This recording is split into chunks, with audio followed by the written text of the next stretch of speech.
Dear friends, it's become a common image on social media and on news channels to see relatives visiting loved ones by talking through windows of residential homes. It is not just a sign of our times, but a real symbol of love and of our need to maintain that deep connection which is so embedded in our human nature.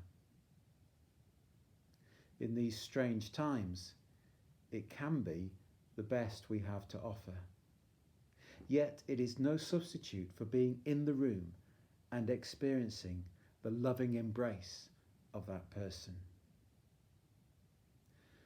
As we have journeyed to the end of Holy Week, there is a temptation that we stand looking in onto the story.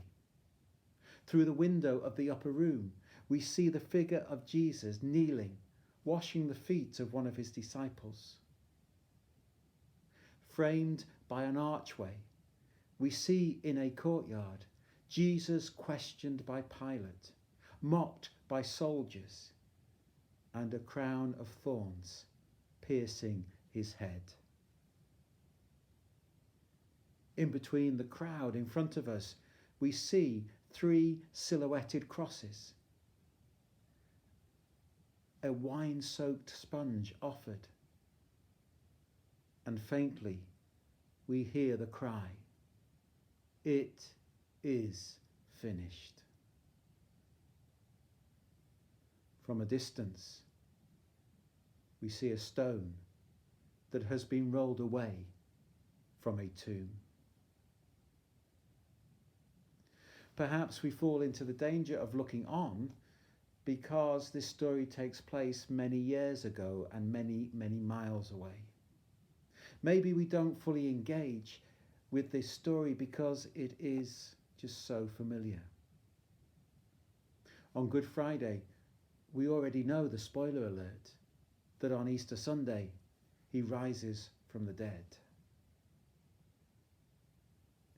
If this year we immerse ourselves in the retelling of this Easter story, we will hear the voice of God.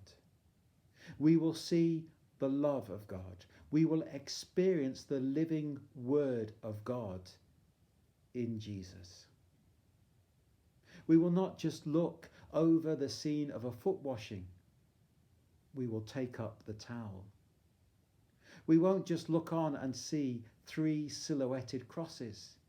We will embrace our redemption. The stone rolled away will not be something we just notice.